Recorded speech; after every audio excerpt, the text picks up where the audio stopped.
ஓம். ஸ்ரீ மகா பெரியவா போற்றி போற்றி. ஸ்துதி சதகம். பாண்டித்யம் பரமேஸ்வரி சுதிவிதௌ நைவாஸ்ரயந்தே கிராம் வைரிஞ்சான்யபிகும்பனானி விகலத் கர்வாணி சர்வாணி தே स्तोतुं द्वां परिबुल्लनीलनलिन श्यामाक्षि कामाक्षि मां वासाली गुरुते तथापि नितरां त्वत्पादसेवादरः ताबिञ्जस्तभक्तविषे धनुभृदां दारिद्र्यमुदरात् विषे संसाराज्ञदमो मुषे पुररिबो वामाङ्गसीमाजुषे कम्पादीरमुबेयुषे कवयतां जिह्वा कुटीं जग्मुषे विस्वत्रानभुषे नमोऽस्तु सततं दस्मै परञ्ज्योतिषे ये सन्ध्यारुणयन्ति शङ्करजडा गान्धारचन्द्रार्पकं सिन्दूरन्ति च ये पुरन्दरवतु श्रीमन्दसीमान्तरे पुण्यं ये परिभक्वयन्ति भजतां काञ्चीपुरे माममे बायाशु परमेश्वरप्रणयने बाधोद्भवांशवः कामाडम्बरभूरया चचिरुचा कम्रश्मितानान्द्रिसा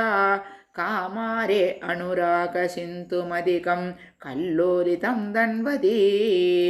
कामाक्षी समस्तसज्जननुता कल्याणदात्री नृणां कारुण्याकुलमानसा भगवती कम्पातडे जृम्पते कामाक्षी न पराक्रमप्रकटनं सम्पावयन्ति तृषा श्यामाक्षीरशकोदरस्मितरुषि प्रक्षालिदासान्तरा वामाक्षी जनमौलिभूषणमणिः वाशां परादेवता कामाक्षीति विबाधिकाभिकरुणा कम्पातडिन्यादस्तडे श्यामा काचन चन्द्रिका त्रिभुवने पुण्यात्मनामानने सीमा शून्यकवित्ववर्षजननी याकाभिका तम्पिनी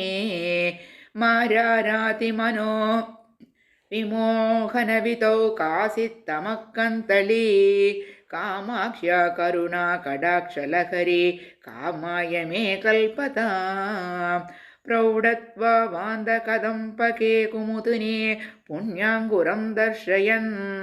ज्योत्स्ना सङ्कमने कोकमिथुनं मिश्रं समुद्भावयन्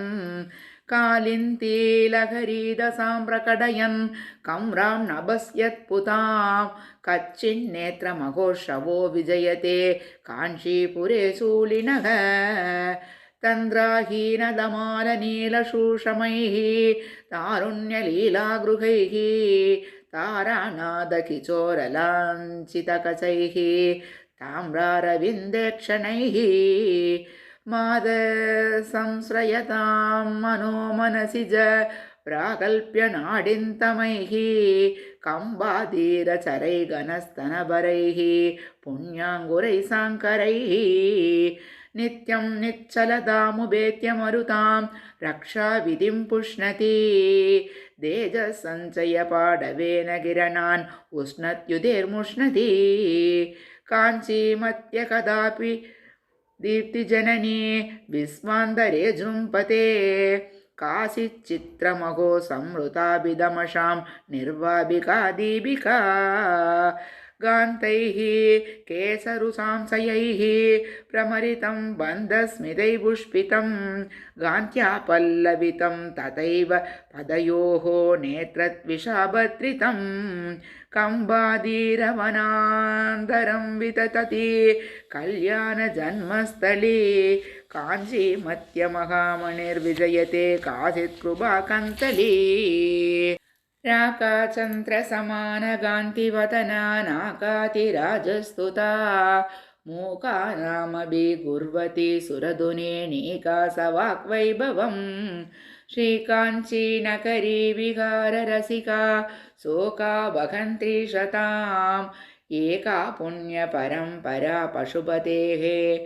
आकारिणी राजते जाता शीतलशैलदसुकृतिनां दृश्य परं देहिनां लोकानं क्षणमात्रसंस्मरणतः सन्ता भविष्येतिनि आश्चर्यं बहुकेलनं वितनुते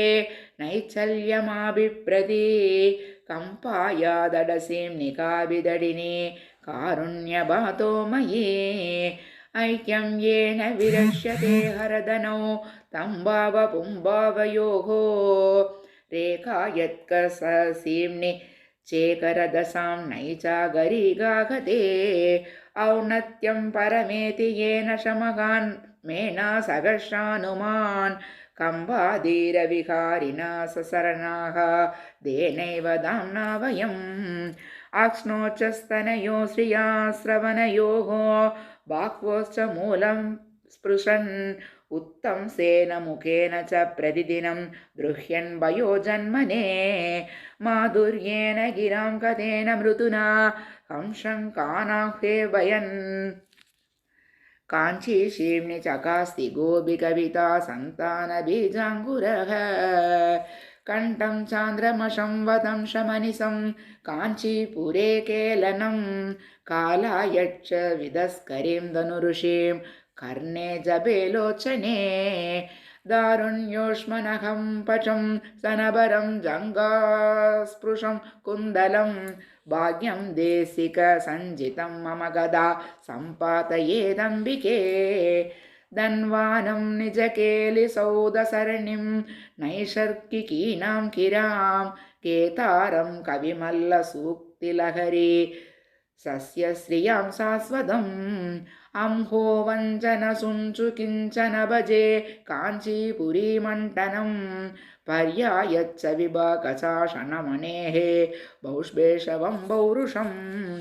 आलोके मुखभङ्गचे च ततति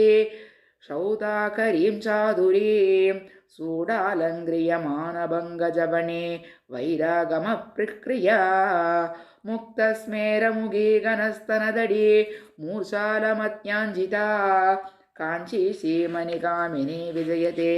काचिज्जगन्मोहिनी यस्मिन्नम्बभवत्कडाक्षरजने मन्देऽपि मन्दस्मित ज्योत्स्ना संस्नबिता भवत्यभिमुखी दम्प्रत्यहो देहिनम् द्राक्षामाक्षिकमातुरी मदपरव्रीडाकरी वैगरी कामाक्षी स्वयमादनोत्यभिश्रुतिं वामेक्षणे वक्षणं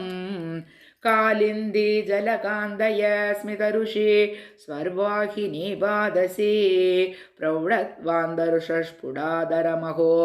लौहित्यसन्त्योतये माणिक्यो बलकुण्डलां सुसिकिने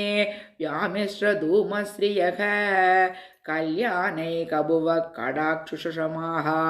कामाक्षि राजन्ति ते जयति निनदः काङ्क्षी काङ्क्षी विभूषणमालिका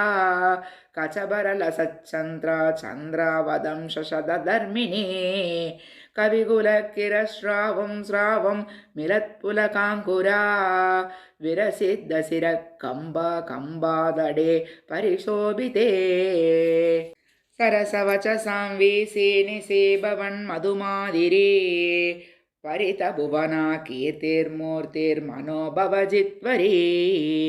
जननी मनसो योग्यं भोग्यं नृणां दवजायते गतमिव विना काञ्चीभूषे कडाक्षतरङ्कितं प्रमरितसरित्कूलो नीलोद्बलप्रभया भया नदजनदमकण्डी तुण्डीरसीम्ने विजृम्भते अचलदभषाम् एकभागक प्रसूनच्चराशन प्रतिबडमनोहारी नारी कुलैकसिकामणिः मधुरवचसे मन्दस्मेरा मदङ्गजकामिनः दरुणिमजूसताबिञ्जाबाः तमपरिबन्धिनः कुचपर्णता गुर्युः पत्रं कुरङ्गविलोचनाः कलितकरुणा काञ्चीबाज कबालिमघोषवाः कमलशूषमाकक्ष्यारोहे विचक्षणवीक्षणाः कुमुदसुकृद क्रीडासूडाल कुन्दलबन्धुराः रुसिररुसिबीताबिञ्जश्री प्रभञ्जनसुञ्जुवः पुरविजयन कम्बादीरे स्फुरन्ति मनोरथाः कलितहृदय काञ्चिलीलावितौ कविमण्डली वचनलहरी वासन्दीनां वसन्तविभूतयः कुचलवितये भूयासूर्मे कुरङ्गविलोचनाः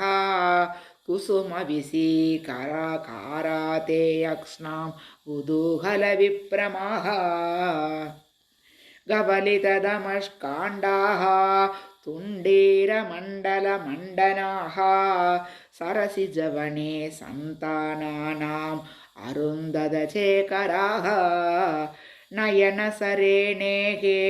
नेदीयांस कथानुभवन्ति मे तरुणजलदश्यामाः सम्बोधबलविप्रमाः अचरममिषुं दीनं मेनत्वजस्य मुखश्रिया सरसजीवो यानं लानं कदेन च मञ्जुना त्रिदश सदसामन्नं किन्नं किराच विदन्वती तिलकयदि सा कम्बादीरं त्रिलोचनसुन्दरी जनने भुवने संक्रम्येहं कियन्दमनेहसं गुबुरुषगपृष्टैर्दुष्टैर्धनैरुदरं परीः दरुणकरुणे तन्त्राचून्ये तरङ्कयलोचने नमति मयि दे किञ्चित् काञ्जीपुरिमणिदीपिके मुनिजनमनबेडीरत्नो स्फुरत्करुणानडी विहरणकलागेहं काञ्जीपुरिमणिभूषणम् जगति महतो मोहव्याते नृणाम्बरमौषधं पुरकरदृशां शाबल्यं मे पुरबरिजृम्भताम् मुनिजनमनो दाम्ने दाम्ने वचो मयजाह्नवी हिमगिरिदड प्राक्पाराय क्षराय परमात्मने विकरणजुषे काञ्चीदेशे मगेश्वरलोचन हृदयसरसक्रीडा सौदाङ्गनाय नमो नमः।